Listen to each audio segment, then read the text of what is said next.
মঙলবাৰে উন্মোচন হ'ল দুলাল বৰাৰ যোগদল হত্যাকাণ্ড। চাঞ্চলকৰ হত্যাকাণ্ডটোৰ 8টা বছৰ পাৰ হোৱাৰ পিছতো ৰহস্যৰ ওৰ পৰা নাই। শেহতীয়াকৈ পুনৰ খোল খাইছে যোগদল হত্যাকাণ্ডৰ ফাইল। তেনে সময়তে দুলাল বৰাৰ গ্ৰন্থই পোহৰলৈ আনিছে কেতবোৰ অধ্যায়। ৰহস্যজনক কাৰণত নষ্ট কৰা হৈছিল সাক্ষ্য প্ৰমাণ।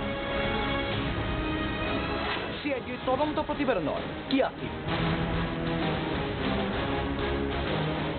হৰকান্তলৈ পৰিয়ালে ন্যায় লাভ কৰিবনে? অকণ বৰাৰ বিৰুদ্ধে চলোৱা যুঁজখন?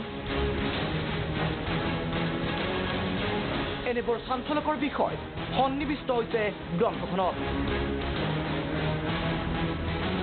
ইপিনে আৰক্ষীয়ে সমগ্ৰ ঘটনাটোকে কিদৰে বিপথে পৰিচালিত কৰিছিল সেই বিষয়েও সবিস্তাৰে লিখিছে দুলাল বৰাই। অভিযোগৰ আঙুলি উঠিছে অসম আৰক্ষীৰ বহু শীৰ্ষ বিষয়াৰ ওপৰতো। একেটা পৰিয়ালৰ 6জন লোকক নিঃসংগভাৱে হত্যা কৰা এই ঘটনাটোৰ লগত নাম সাঙুৰ খাইছিল প্ৰাক্তন কংগ্ৰেছ মন্ত্ৰী অকণ বৰাৰ কুকীৰ্তিও উদঙাই দিয়া হৈছে। গ্ৰন্থ উন্মোচন কৰি সেই ভয়ানক হত্যাকাণ্ডৰ প্ৰসংগৰে ষড়যন্ত্ৰকাৰী চক্ৰটোৰ বিৰুদ্ধে সৰব হৈ পৰিল বিশিষ্ট সাংবাদিক তথা প্ৰাগ নিউজৰ মুখ্য সম্পাদক অজিত কুমাৰ ভূঞা। ইতিহাসত এনেকুৱা হত্যাকাণ্ড এটা আজি 8 বছৰ উচিত তদন্ত নোহোৱাকৈ পৰি আছে। 8 বছৰৰ পিছত অসমৰ বিবেকবান মানুহ, গণতান্ত্ৰিক মহল, জাতীয় সংগঠন সকলোৱে প্ৰতিবাদ কৰিছিলে ইয়াত।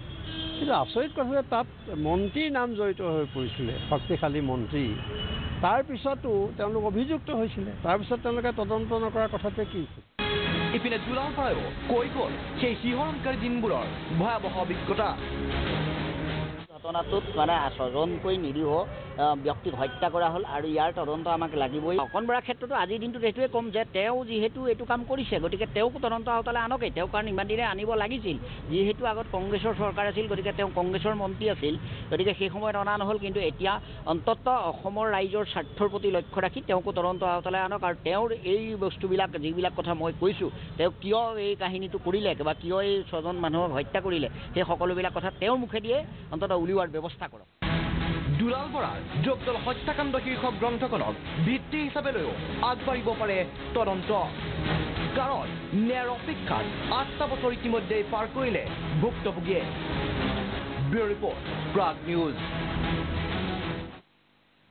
ফাঁচী বজাৰৰ ৰূপায়ণ মাৰ্কেটত লগা জুইকুৰাই শীঘ্ৰেই কেনেকৈ লেলিহান শিক্ষাৰ ৰূপ লৈছিল আমি দেখুৱাইছোঁ এই প্ৰতিবেদনৰ জৰিয়তে।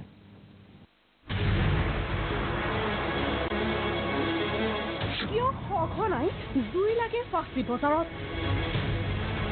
জুই লাগিলেই শীঘ্ৰেই কিয় ভয়ংকৰ ৰূপ লয়? ৰূপায়ণ মাৰ্কেটত সংঘটিত হোৱা ভয়ংকৰ অগ্নিকাণ্ডৰ আঁৰত আছে নেকি গভীৰ ৰহস্য? প্ৰথমে নিউ মাৰ্কেট, তাৰপিছত ৰূপায়ণ মাৰ্কেট। নিমিষতে ডাও ডাওকৈ জ্বলা জুইকুৰাই ছাই কৰিছিল কেইবাখনো দোকান। জুই নিৰ্বাপনৰ সকলো সা সঁজুলি থকাৰ পিছতো জুয়ে কেনেদৰে লৈছিল ভয়ংকৰ ৰূপ? কাৰণ গুদাম।